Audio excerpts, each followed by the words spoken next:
Hi, everyone. I'm going to go ahead and provide your feedback this week through video. There's just a lot of information, and I think it will be best through a video. Even if you get 100%, please watch this video in its entirety. I promise you there's some good information. So the first question asked you to talk about job analysis and the difference between analysis and job evaluation.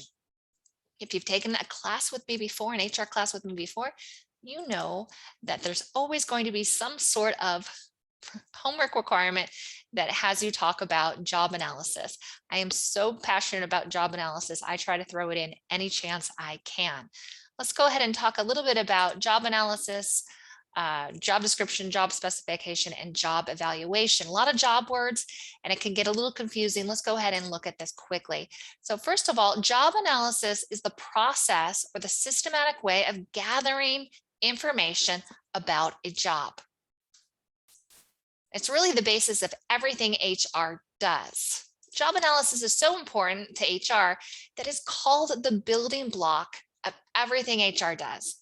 And so here is the following requirements that require a job analysis. So if you're doing HR planning, recruitment, training, performance appraisal, career planning, work design, job evaluation, any of these things require a good, solid job analysis.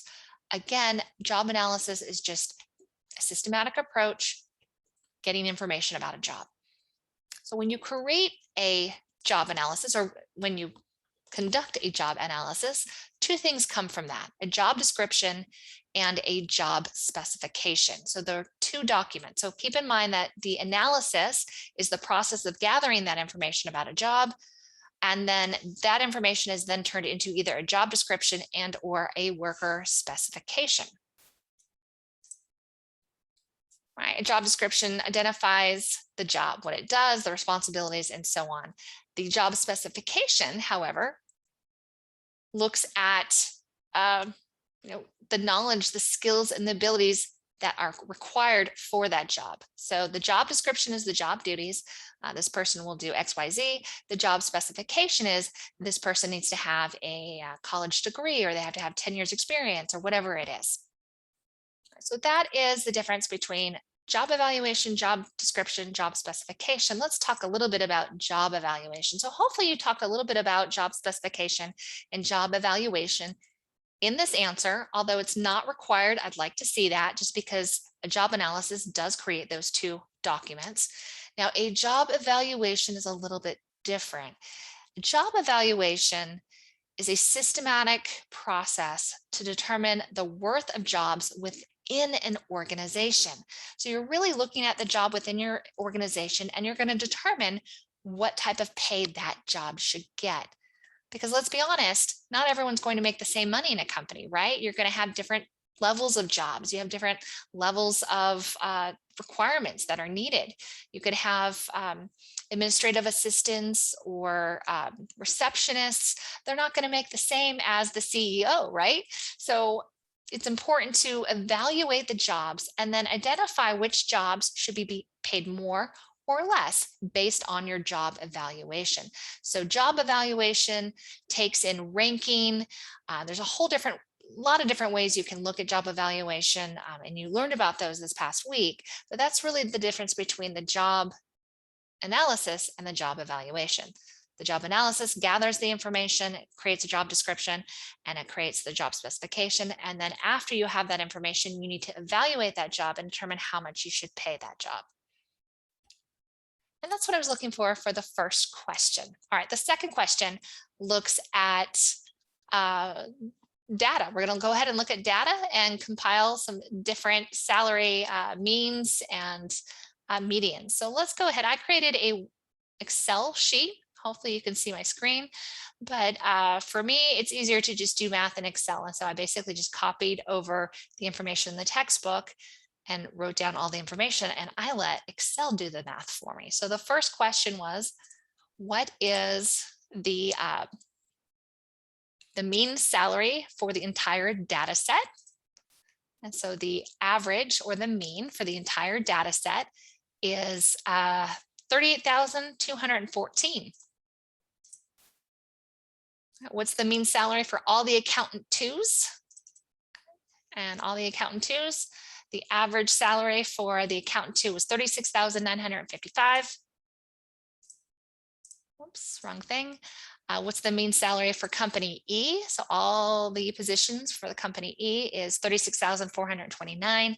And then last, what is the, I think it's the median. Let me check. Yep, the median for G. So the median is the salary that's exactly in the middle. So you can see it starts here, 34,000, then ends at 43. So the salary in the middle is 37,500. Now I happen to cheat. Well, it's not cheating because I can tell you in the real world, HR professionals do not hand calculate these things. And so they use Excel, they use different programs to do that for them. And so that's what I did here. And you're certainly more than welcome to do that as well. So I just used different formulas within Excel to do this for me. The next question, number 3, what is a market pay line? So gosh, I don't think the book does a really good job talking about what a market pay line is. So hopefully you're able to understand what it is. Really, a market pay line, so we understand, let's back up for just a second. Companies use these things called salary surveys to help establish pay policies within their organization. So basically what they're saying is, hey, I have all these jobs. I want to know what everyone else is paying their people, because I don't want to pay them too much, but I also don't want to pay them too little. I want to know what everybody else is paying. So that way I can go ahead and be competitive with the benefits and salaries that I offer my people. And so that's what a survey is. And so what a market pay line is it looks at the different market pay rates for different jobs, and it compares that to the company's structure, right? So it's just all it's doing is it's taking the market competitive pay rates and it's comparing that to the jobs within that company. I hope that helps. I hope that helps you determine what that is. So that line that you're looking at is what the market is paying, and then your salary information is behind that line. And you can then determine if you're paying above the market pay line or below the market pay line. It's a visual. It allows you to kind of look and see how you're doing with your salaries compared to everybody else. Right. So then last, we can look at the pay range. So what is a pay range? Max, mid, and midpoint. So what's a pay range? So when you have a job, let's say accountant, and you determine how you're going to pay that accountant, you might have, between $30,000 and $40,000, let's just say. And so the range based on your job evaluation will then determine how you're going to pay that. So you might have a salary anywhere between $30,000 and $40,000. I'm just doing that for ease. And so obviously the low point of the pay range is 30,000.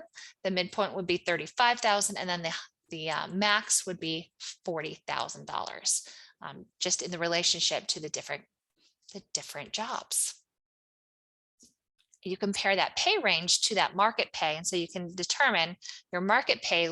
Right? If you want to pay competitively, your market pay should probably match up to your midpoint. So 35,000. So if the competitive market pay line is 35,000 and you want to pay competitively, your midpoint of a pay range should be around that 35,000 as well. And then based on experience, you can either pay a little bit more or a little bit less. I hope this helps explain what you learned last week. And if you have any questions, please reach out. Thanks so much.